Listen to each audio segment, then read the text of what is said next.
All right, everybody. Welcome to the latest edition of the Pump Fake, heading into week 5 of the NFL season. Jared Bailey with you, as always, joined by Nate Gary, WGR 500. It's good to see you, my man. How are you?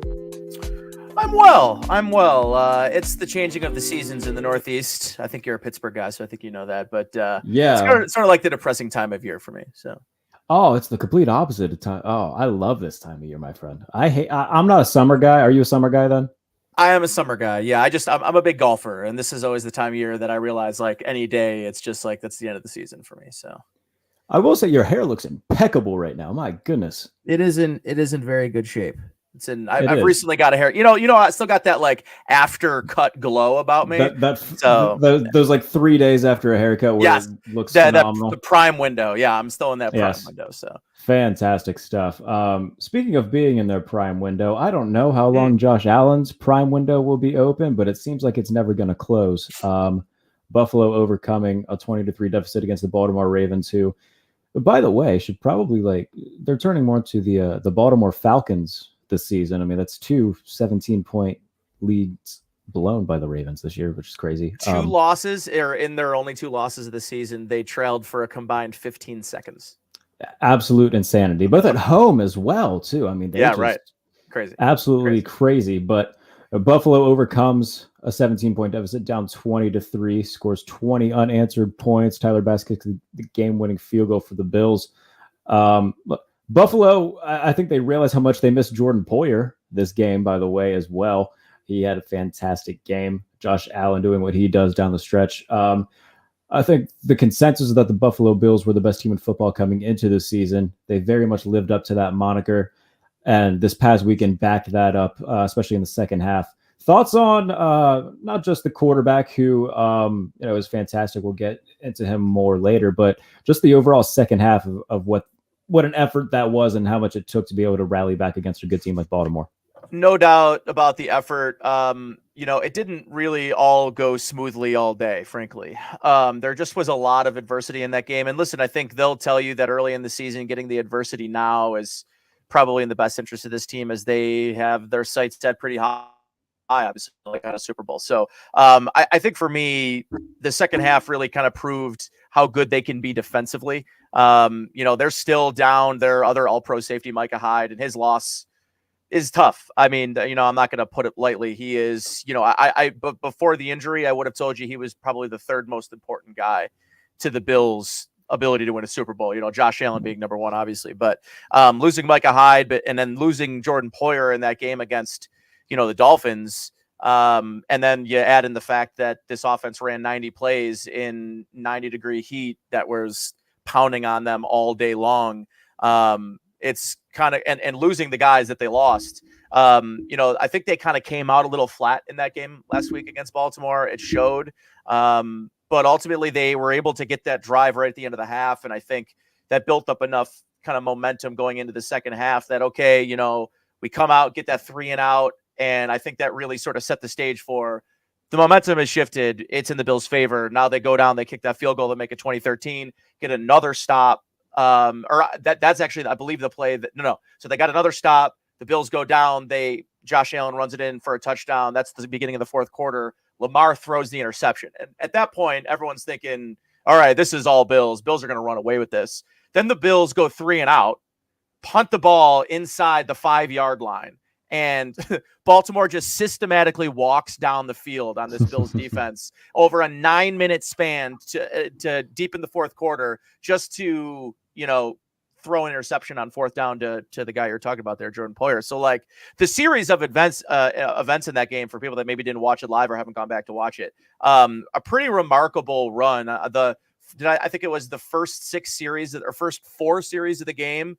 The Bills had 7 points and 2 turnovers. In the last 4 drives, they scored 20 points and had 330 yards of total offense and no turnovers. So they're the best offense in football, but they are fighting through a lot of adversity right now with injuries and frankly, I think just some things they were banking on coming out of the season that they're not really seeing right now.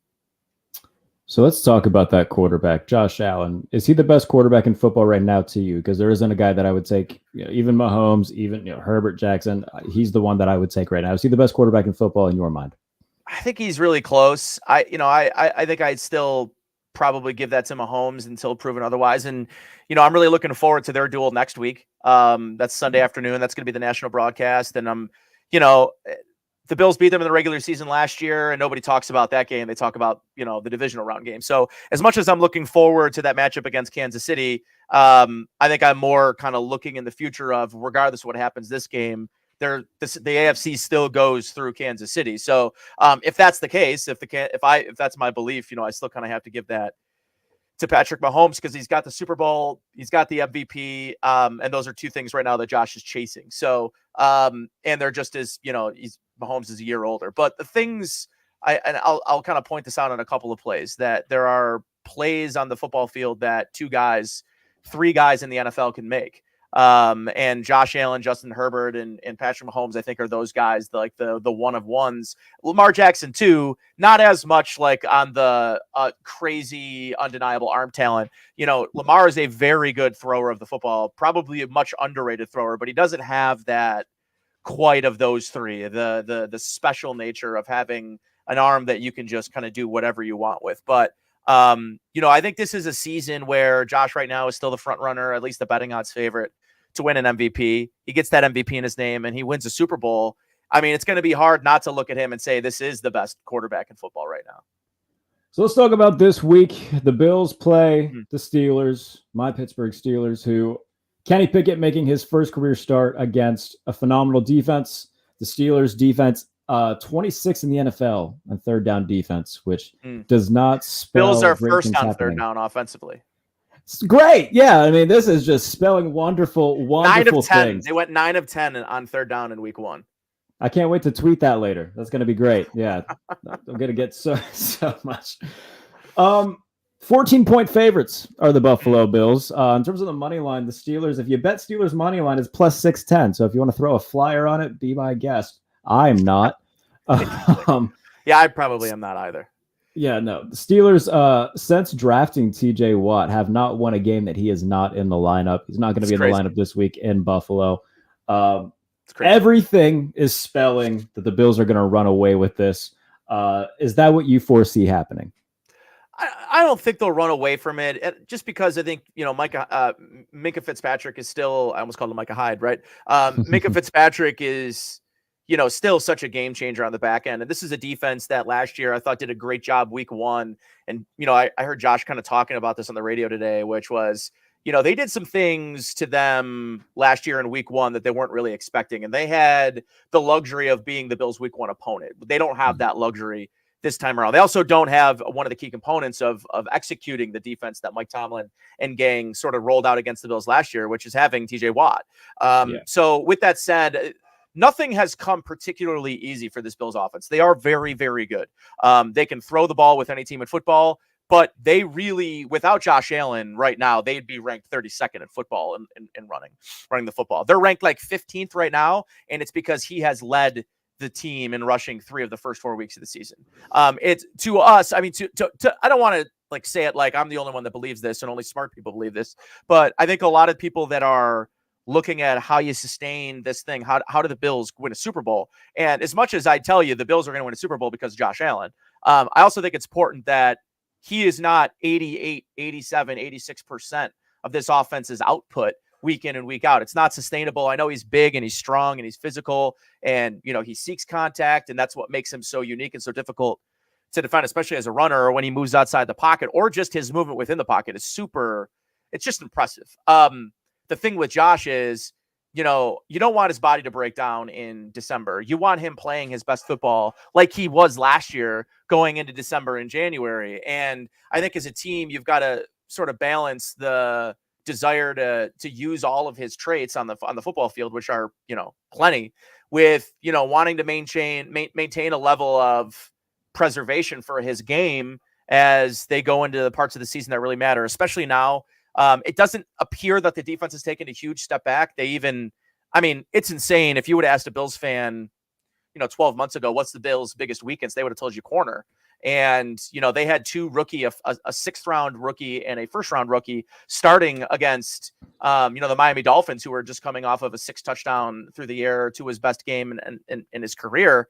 And for the most part, did okay, held up. And at the point, the sixth rounder went out and they had an undrafted free agent who was playing down the street at the college here in Buffalo. So the Bills have really kind of come a long way in a lot of those areas. But with Josh Allen and this offense, man, it's tough to spot. At the same time, though, I don't suspect this to be a blowout. I think Pittsburgh will keep it close. I watched it last night, really liked what I saw from Kenny Pickett. Is a guy to me that is going to infuse a little, I think, creativity, a little bit of life into the offense. And I think they'll be much more difficult to defend on Sunday than they were last Sunday. How disappointed are you that we won't get Mitch Trubisky versus Josh Allen, spending last year in Buffalo? I think we're disappointed more so for Mitch, just because I know a lot of people in Buffalo here were kind of rooting for him, hoping he was going to take the opportunity and become a long-term starter in the NFL again. It didn't work that way. I haven't watched all of Pittsburgh's games to start this year. When I've gotten an opportunity, I've watched them live, but I've only played back the Jets game from last week, as I was also interested in watching Zach Wilson, because the fourth quarter looked very different from 30 other quarters of football. But I digress. With Kenny Pickett, the interesting thing with Mitchell Trubisky is that, I thought he made that throw in the first half to Deontay Johnson in the back of the end zone. And I was like, that is a primetime dime. And it's sort of just the story of Mitch Trubisky. It's a meter off, right? And it's unfortunate. I think he'll probably end up back here, to be quite frank with you, next year as the Bills' backup quarterback. They loved him here. I think he really enjoyed his time here. It's too bad that it didn't work out and he didn't get a longer stint to kind of show that he does belong as a starting quarterback in the league. But you look at Geno Smith, he'll have other opportunities. Yeah, no, I feel like it becomes harder to evaluate Mitch Trubisky when Matt Canada is his offensive coordinator, and fans in Pittsburgh will echo that sentiment. You touched a little bit on the Bills' depth, and I think that they really showcased it against Miami. I think Damar Hamlin really showed that he's a valuable part of that rotation, having the game that he did. Kyer Elam as well. In terms of having holes, the Bills don't have many. Maybe the run game, like you touched on, but to me, they're still the best overall team in football. If there's a second place team, who would you put as their biggest threat right now? NFL-wise or AFC? Why not both? I'm not sure that changes necessarily. Definitely AFC, it's Kansas City. And I know that's me saying that knowing that the Dolphins beat them, but I think there was just so many circumstances that worked against the Bills. Yes, they should have. I can agree with that. They didn't win, and that's that. That's what matters at the end of the day. If they played tomorrow on a neutral field, I would pick the Bills. I think if they played tomorrow in Miami again, that they would win. I just think it was a very unique game, unique situation going into that game, playing a rookie corner and having one start between your two outside corners and your two starting safeties, and then your rookie 6th-round corner who beat out your number 1 pick corner in Kyer Elam during training camp, breaks his hand in the first half. And now you've got a kid that hand on Bible. I was like, I don't know who that guy is. Ingram. And I don't know his first name, Ingram. But I know that he was playing at the University of Buffalo and came in and listen, the offense had 3 14-play drives and they only got 10 points out of it. But they kept the ball away from Miami. Miami didn't have a lot of opportunities to do much against the Bills. But to me, the Dolphins aren't there yet. And obviously this Tua situation, it's sort of just always like the Dolphins, what could have been. So we'll see if Tua gets back here soon and can kind of walk back into things. But I think it's Kansas City that just time and time again. I know they lost I don't know what that Indianapolis game was all about. It's just a, blip on the radar at this point because they look so damn good against the Buccaneers. But again, Bills Chiefs next week. But I think maybe in the NFL, I think it might be Philadelphia. I think Philadelphia can do almost all the same things the Bills can do, both offensively and defensively. Lots of versatility, lots of depth. With their 2 corners, Bradbury and Slay. Like they've got two guys that can lock you down. They can play man coverage on the outside and run zone behind. They can run zones. They can do everything. And I think that's really what makes them versatile. And now they've got Jordan Davis in the middle of that defense with Fletcher Cox. I mean, that is just and then maybe the best or second best offensive line in football. And now a quarterback that's confident because he's got those weapons. And yeah, I mean, they are as scary as any team in the NFL. And like I said, I just short of Josh Allen maybe having a better resume right now than Jalen Hurts, hard for me to look at this situation and say, if the Bills and Eagles, face today, it'd be a pick 'em. I don't think that there's enough furniture in the world for us to sustain a Bills-Eagles Super Bowl. That would be so much things that would be broken. Yeah. Yeah. And just the two fan bases that would not be able to handle disappointment. Better than, worse than any other city and or fan base in the league, right? They're just the disappointment of whoever would lose would overcome a lot of the, the enjoyment of whoever won. So, right. Nate Geary, appreciate you joining me, my man. Anything you'd My like pleasure. to plug before you get on out of here? I got my show on WGR 550 in Buffalo, Sports Talk Saturday, and I do Bills pregame. But check out my podcast Friday nights on the Buffalo Rumblings Podcast Network. It's Food for Thought, the first podcast to combine food and football, and we have a lot of fun through. Again, that's at Buffalo Rumblings at Buff Rumblings on Twitter. Thanks a lot for your time, buddy. We'll see what happens this Sunday with Pittsburgh and Buffalo. Talk soon. Awesome, bro. Talk to you. All right, buddy. That is Nate Geary, WGR 550 in Buffalo. Yeah, look, there's a lot of things that could happen this Sunday. I've been vocally skeptic of Kenny Pickett, but there's an undeniable jolt when he was put in on Sunday. Pittsburgh takes a 10-point lead. And then everybody on the roster decides that they can't hold on to a ball that hits them in the hands, which resulted in 3 interceptions on the day. One for, the one off Pat Fryermuth's hands, which led to, I'm pretty sure, the go-ahead touchdown for the Jets at the end of the game.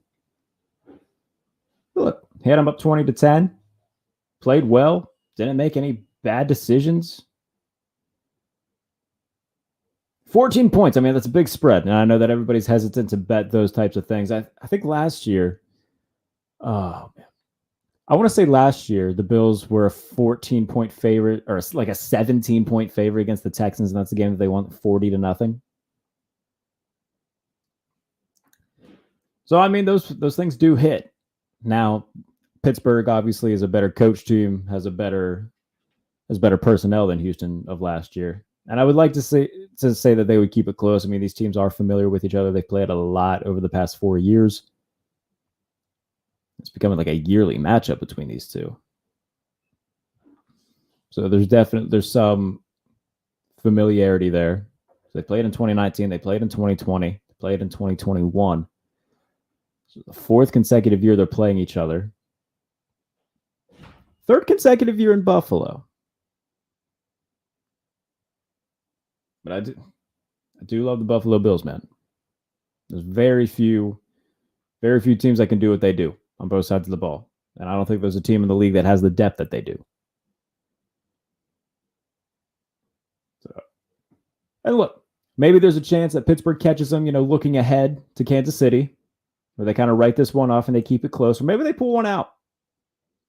And we've seen stranger things happen. I mean, Jacksonville beat them 9-6 last year. I don't think anybody's going to make an argument that the Jaguars were the better team than the Bills last year. Crazier things have happened. And according to NFL research, the last quarterback to beat the number 1 pass defense in the NFL in his first career start, Ben Roethlisberger in 2004. That all seems to be written in the stars. Does it not? But okay, so I'll give you my picks throughout every game. I haven't released them on Tally Site yet. I'm going to do that later. So this is kind of a precursor to that. By the time this comes out as a podcast, you guys can go to Tally Site and just see who I picked. The Thursday night matchup, we've been spoiled with a lot of good primetime football. This one's going to kind of be a stinker. Jonathan Taylor isn't playing for the Colts.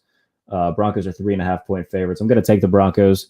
Colts got a bad offensive line. Jonathan Taylor still thrived regardless of that, but without Jonathan Taylor, this offense is dead in the water. I love the Colts defense. These are the two lowest scoring offenses in the NFL. So this maybe take the under. I would take the under. It's 42.5. I don't think this is going to be a shootout of any sort. I don't think the Colts are scoring a lot. Could be like a 20-17 game, which is what I foresee happening.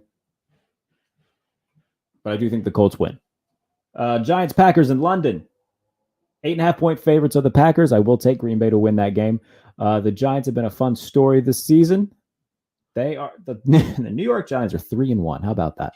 I think they'll go to 3-2 this week. The Packers, yeah, they got a little bit of a scare from Bailey Zapp, didn't they? But going to London, they're the better team than the Giants. I don't think I'll take them to cover, but I do think that they will win. Seahawks, Saints. Saints are 5.5-point favorites. This game is in New Orleans. I'm taking Seattle. I said coming into the year, I think that the Saints are vastly overrated, and I think we're kind of seeing that come to light.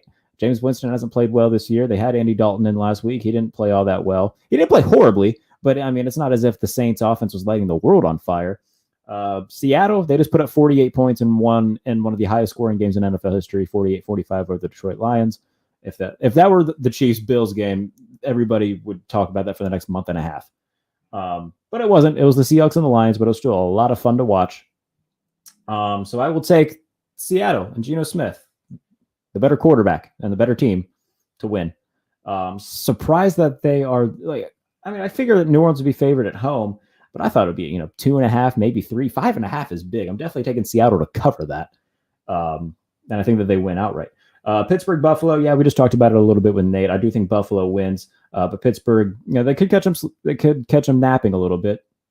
Buffalo could be looking forward to Kansas City. Maybe they're just not as focused for Kenny Pickett. I don't think that they win. I don't think Pittsburgh wins, but I think that they can keep it at bare minimum. They can keep it interesting. Chicago, Minnesota. The Vikings are 7-point favorites in this game. Chicago, they've had a few weird games already early on in the year in terms of weather. They haven't played a lot of good teams. They are much worse than a 2-2 record. Can't do anything in terms of the passing game. Rushing wise, they're fine. Defensively, they need to figure out if Justin Fields is good. They really haven't done a good job of doing that with Ryan Poles and Matt Eberflus in this new regime. So I do think Minnesota will win, but the Vikings have a sense of keeping games close that shouldn't be close. There's no reason why Andy Dalton should have made that a game or why the Saints should have had a chance to win that game last weekend. I get it was in London. Travel things might have had something to do with it, but they went out almost a week early. Minnesota just has a tendency of doing that. I still take the Vikings to win. Houston, Jacksonville, the Jaguars are 7-point favorites in this. They hopped out to that big start against the Eagles last week, 14-0, had a pick six off Jalen Hurts. Got to let it slip away. This is still a young team, still got some stuff to learn, some growing pains to go through. They're a good team. I think they're a top 10 team in the NFL right now. I think that they do beat Houston. I don't know if I'm going to bet the -7. Yeah, I'll bet the -7. Why not? -7 for the Jaguars. So I'll take them to win and cover. Dolphins, Jets. Teddy Bridgewater getting the start for Miami in New York. Jets are 2-2, coming off that win in Pittsburgh. I don't even know where to go with this one. Remember that time that Teddy was briefly a Jet in the preseason before they traded him to New Orleans? Where is that? 2018? 2018, yeah. So that's when they had him behind. He was behind Sam Darnold that year in the preseason. Just a little fun fact to throw at you. Or was it 2019? No. It would have been 2018. Regardless. I don't know. I kind of want to pick the Jets in this game. It's one I'm not betting on, I'll tell you that much. Teddy Bridgewater against Zach Wilson. Not touching it betting-wise, but I'll be fun and I'll say the Jets win. Atlanta. coming off a win against the Cleveland Browns. 2 straight wins for Atlanta. I think that ends this week. They're 9-point dogs to the Tampa Bay Buccaneers. Eventually, Tampa's got to come alive a little bit. They put up some points against the Chiefs, but still gave up a lot. Lost 41-31 on Sunday Night Football. So you got to feel like they're going to win one where they just score a bunch. And this feels like the week to do it. 9-point favorites. Everybody seemingly getting healthy and getting back into the lineup. Mike Evans had 2 touchdowns last week. This feels like the game that they're going to win like 30-9. And again, they should. The offense is too talented to be stumbling. So I'll take Tampa Bay. Patriots hosting the Detroit Lions. They're 3.5-point favorites. I'm going to take the Lions to win outright in this game. It's either going to be Brian Hoyer or Bailey Zapp, who looked impressive last week against Green Bay. And the Lions can't stop a nosebleed, but their offense puts up a ton of points, so this could low-key be an exciting game. Over-under for that's 45.5. I would smash the over on that just because the Lions are the highest scoring team in football right now, and their defense is bad, so the Patriots are going to put up points of their own. But I'll take I'll take the Lions to win outright here against the New England Patriots. Tennessee, Washington. Washington, 2.5-point dogs at home. I'll take them to win outright too. Offensive line is the biggest issue for the Commanders right now. 1-3. Carson Wentz is playing fine. Defensively, they look okay. Carson Wentz just doesn't have any time to make plays. So that's the biggest issue right now. But I do think overall they're a better team than Tennessee. Tennessee's a mess. I know they just beat the Colts. Or I'm sorry, they just beat the Colts. The first couple weeks of the season, they look bad. I don't think that they're necessarily a solved team. They're certainly not a playoff team to me. So I'll take Washington to win at home. Chargers, Browns. Chargers are 2.5-point favorites. They are coming off a win against Houston. I will take them to win this game as well. It just comes down to, look at these offenses. Justin Herbert, Mike Williams, Austin Eckler, Jacoby Brissett. Now, the Browns can run, but eventually, if the Chargers get up by 2 scores, Jacoby Brissett's going to have to start throwing the ball and keep up with Justin Herbert. And I don't think he can do that. So I'll take the Chargers to win this. And I'll take them to cover. 49ers, Panthers. San Francisco was just a menace on Monday night, especially their defense. I think they got, 5 sacks or 6 sacks on Matthew Stafford with 5 different guys.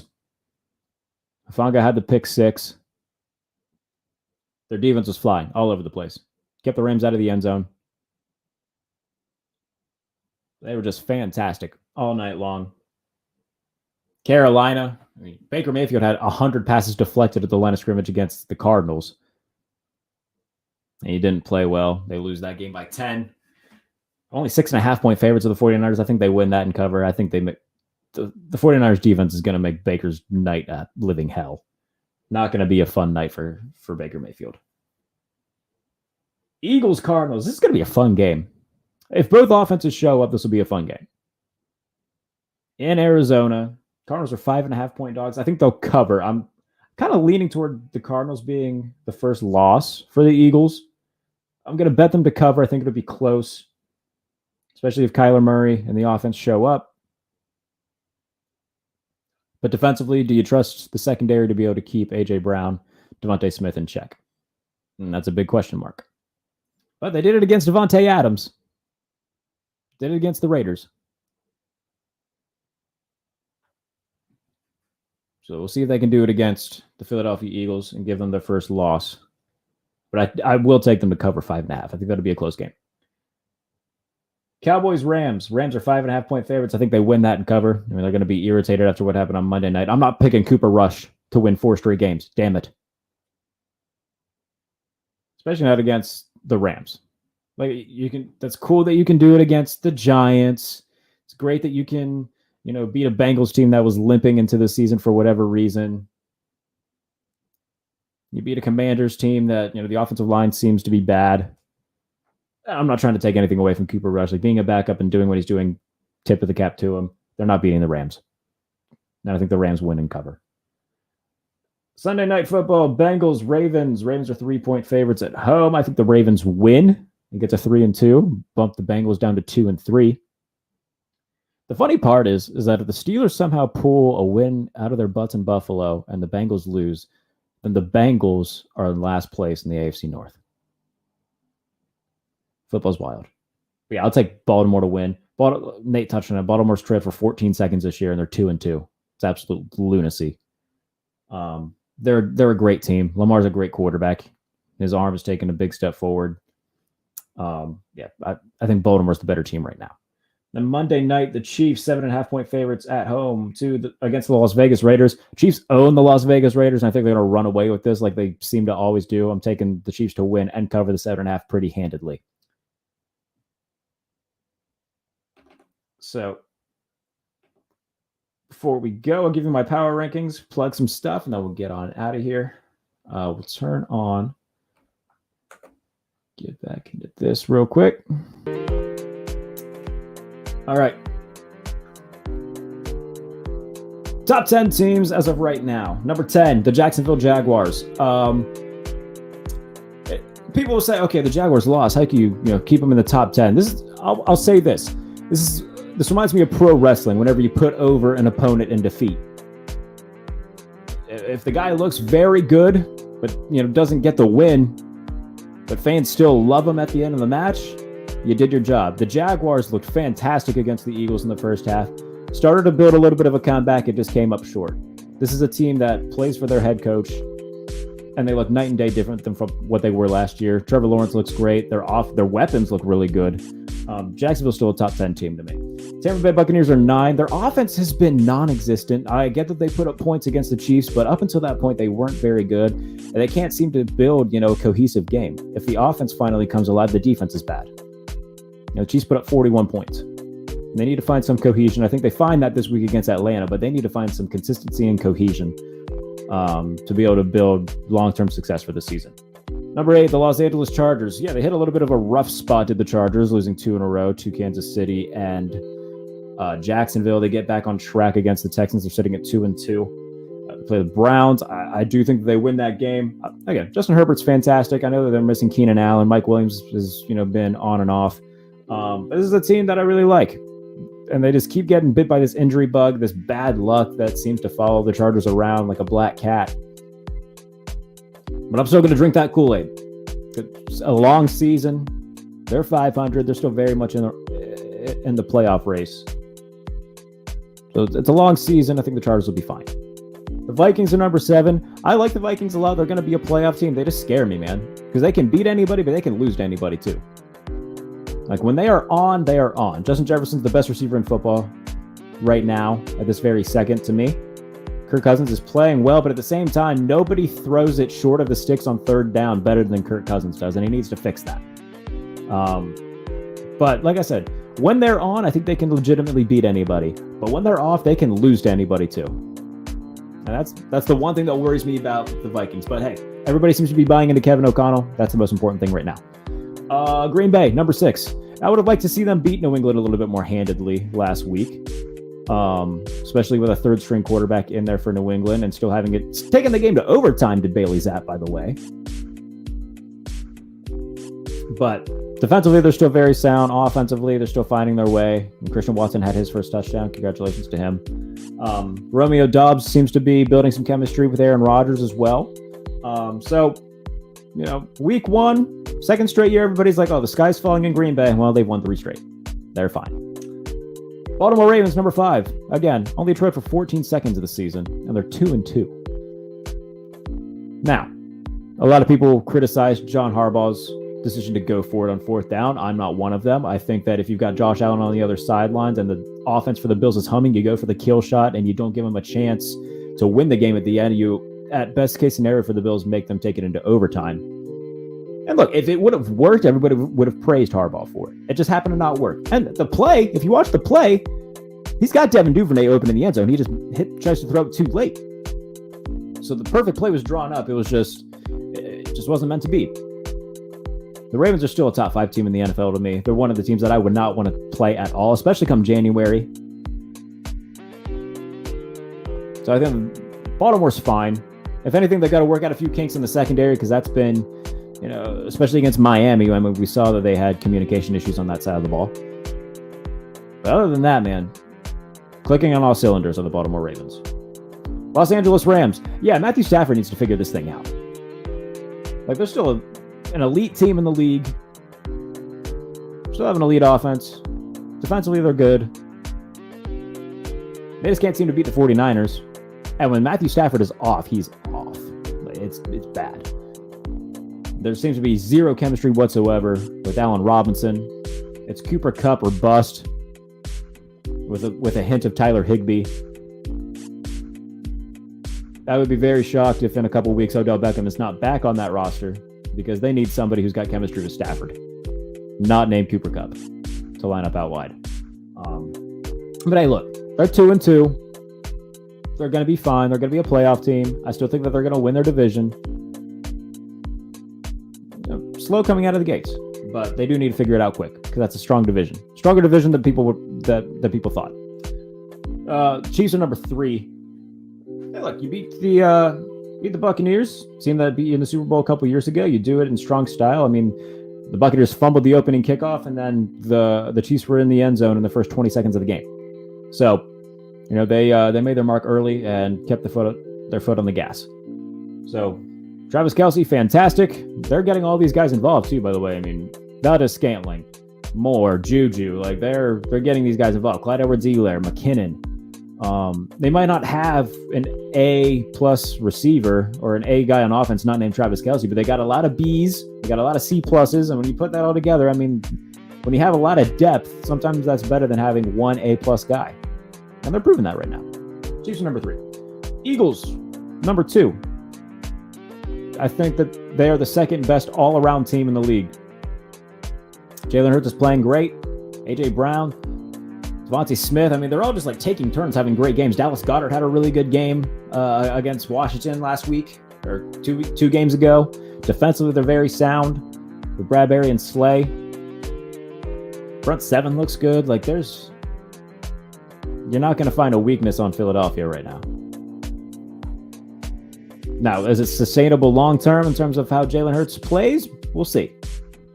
But for the short term, they are damn good. Number 2. And then Buffalo Bills, number 1. Josh Allen's the best quarterback in football right now. They've got the best roster in football. They're very deep. And they're still my pick to win the Super Bowl and still the best team in the NFL. So, a run through 10 through 6, Jaguars, Buccaneers, Chargers, Vikings, Packers. 5 through 1, Ravens, Rams, Chiefs, Eagles, Bills. That is power rankings going into week 5. Broncos, Colts tomorrow night on Thursday Night Football. So follow me on Twitter at JBaileyNFL for all of my content, whether it's Sports Illustrated, 33rd Team, or USA Today. Patreon. I have a Patreon now because why not? If you want my parlay of the week, because I seem to have success with parlays, pledge to me on Patreon. It's $3 a month. That's it. The lowest possible rate that you can do it at. So head over to Patreon, get the bet of the week, all 22 film breakdowns. If you pledge to me and want to see like a certain breakdown of a certain guy or a certain team, certain unit, I'll do that for you as well. Q&As, mailbag, all that fun stuff. Pledge to me on Patreon. That's patreon.com/Jarrett Bailey. I'll tweet that as well. I haven't tweeted that yet. So yeah, we have a Patreon now. So pledge to me. And if you want me to do something on the Patreon, pledge and let me know. And I'll do it. If you give me money, I'll do basically about anything you ask me to. So pledge to me on Patreon. Follow me on Twitter at JBaileyNFL. Big slate of games this weekend, as there always is in the NFL. Looking forward to spending it with you, writing about it. Again, follow me on Twitter to keep up with all of that. And then we'll be back next week. New guests to break down everything that happened, all the biggest stories, my thoughts, all of that fun stuff right here on the Pump Fake on the Believe Network. Appreciate you guys tuning in. We'll talk soon.